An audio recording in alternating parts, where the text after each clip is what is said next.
Bismillah ar-Rahman ar-Rahim, my dear brothers and sisters, welcome to today's video. Today's topic is how to maintain a healthy marriage during the coronavirus lockdown. Life has a lot of ups and downs, moments of ease and moments of difficulties.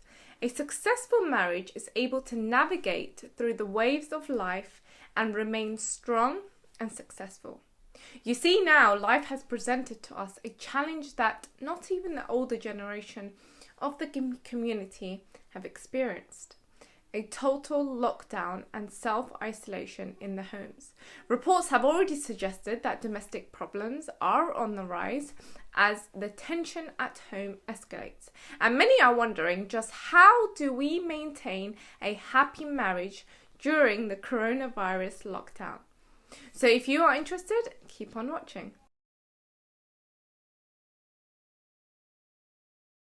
In normal circumstances, a great tip to maintain a successful marriage is time alone. Spending time with your spouse is important, but spending time away from your spouse is equally as important. Now, I am talking about normal circumstances, okay? Remember that. Self-care and self-nurturing is a necessity when it comes to the healthy and happy marriage. This could be spending time alone, going out with friends and family, doing your hobbies and interests, watching the football match in peace, or your favorite TV show. Whatever it may be, in general, spending time apart is crucial so that when you do come together, it's more relaxed, enjoyable, and beneficial. But with the current global situation, that is not possible. Not only that, we have brought the external stress triggers into the home, which is work. With many couples working from home, and what many couples are wondering is, how do we maintain a successful, happy and healthy marriage during these challenging times while we are isolating at home? So let's get to the main points. Point number one, I must say, is communication, communication, communication. We all know that communication is the secret to a healthy marriage. That's the golden rule. If couples are unable to communicate correctly with each other, you usually find that they have a pretty bad and miserable marriage. Now, communication falls into several segments. Let me explain. One is the correct communication. How do we communicate? How to communicate when you are in disagreement, not escalating a disagreement by your choice of words. Number two is communicating on the same level. Sometimes there are those who you speak to, and it is like two puzzles coming together. The conversation just flows. You feel you are on the same level, and then other people you speak to, you begin to struggle just to maintain a simple conversation. You all know what I'm talking about. So in a marriage, you should be on the same level. When you are on the same level of communication, it enhances your marriage and strengthens your relationship. And thirdly, use supportive and loving words. Telling someone you support them, you are proud of them, you love them. If you need anything, let me know. If I can assist you in any way, let me know. Makes a huge difference, especially during these difficult times. So when it comes to communication, that's 3 points of communication we should consciously have at the back of our mind. Number one, how we communicate in times of disagreements so that we don't use our words to cause injury or escalate the situation. Two, ensuring we are engaging in a flowing dialogue with our spouses on the same level, which will bring us closer. And thirdly, using supportive and loving words. This is extremely, extremely important. If couples do not have the correct or right communication with each other, then a marriage will begin to weaken, no doubt, and the connection between the two will begin to vanish. So especially during these times, communication is key. Okay, now moving on to number two. This is not the time for payback time. I read the message the other day where someone said, ladies, these are the perfect time to address all your relationship issues and bring up all the wrong things your partner has done. So because there's no way for him to run to. Please don't do that. Okay, it's not payback time. Do not use this current crisis or situation to vent out all your ongoing relationship issues. In fact, we should be dialing them down. They can wait. Put your focus and work into making this period as relaxing, enjoyable, and problem-free as possible. There's so much anticipation and tension as it is. We do not need to add any more to the mix and make things more complicated. So focus on the present, right now. How to improve the situation right now, not the past. It can wait. Once again, this is not payback time. Number 3, do not work all the time. So I spoke about this in detail in my previous video, if you haven't watched it, regarding working from home. I will link it. I will link the video somewhere below. But it certainly applies to when trying to maintain a happy and healthy marriage during lockdown. Without a doubt, we behave differently when we are working and when we are not. So if someone is struggling with keeping up with work life and maintaining a happy marriage, then perhaps what they need to do is establish a more clear home life and work life during the day.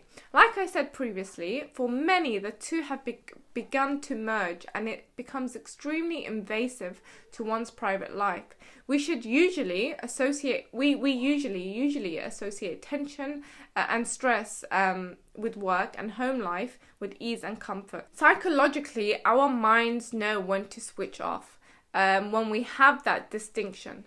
If we do not, then we could remain stressed, and that will have an impact on our relationship and how we communicate or deal with our spouse, which could cause misunderstanding and disappointment. So a tip is, try not to work all day and have a period where you switch off and just relax to ease the tension. Moving on to tip number 4. Set a routine as well as expectations. Our expectations as well as our daily routines have all changed.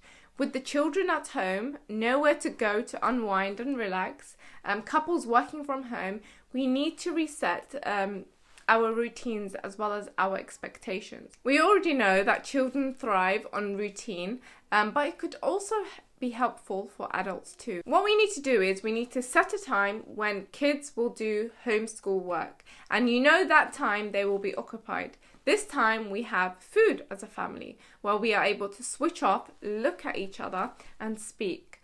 When everyone's running around the house with no routine, no structure, it will get really hectic and put immense pressure on the relationship. There is a time to work, a time to chill out, a time for privacy, a time to meditate, exercise, pray, as well as individual alone time. With a routine and set expectations, it makes it much easier to connect and enjoy this time and will help your relationship.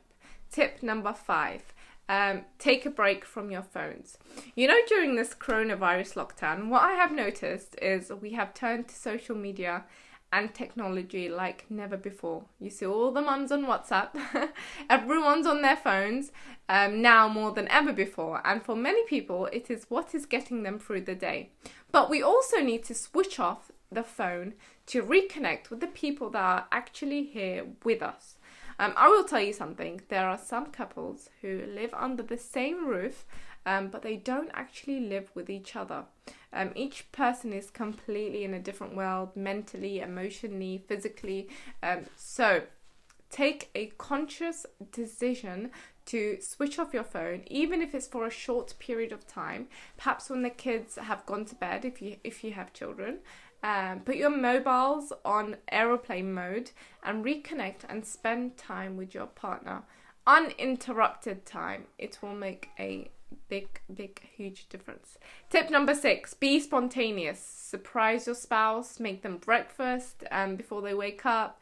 I don't know, surprise them with a dessert in the afternoon. Sometimes it is the little things as well as the unexpected things that could put a huge smile on someone's face, as well as completely change the atmosphere at home. Do it, believe me, something unexpected, and you will see how it transforms the day. And finally, number 7, and that is patience. Now more than ever, we need to be patient. believe me, there is a lot of adjusting that's currently taking place for the children, for the couples, and the whole family dynamic, to be honest. Just be patient with one another. Even if one person becomes angry, be the one who is patient, who is the patient one, and vice versa. Always try to calm down the situation rather than escalate it. Patience, patience, patience. It is the answer in most situations. So number 1 was communication is key. Number 2 was this is not payback time. Leave your problems behind. Number 3 is do not work all day.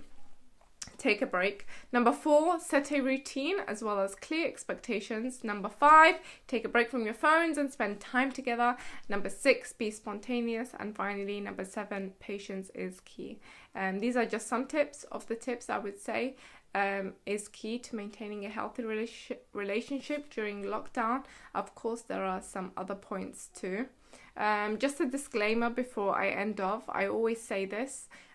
Whenever I talk about marriage or relationship advice, if you are in a violent relationship, then these tips do not apply. Nor should you be seeking or following any of the regular marriage counselling advice that you find. This is something all professional marriage counselling courses will tell you. Domestic violence and those involved in a violent or abusive relationship require its own set of rules. Set of rules, so I would advise you to reach out and seek advice tailored towards your specific situation. God bless you all. Stay safe, stay happy, and I will see you in the next video. Thank you all for watching. Wassalamu alaikum wa rahmatullahi wa barakatuh.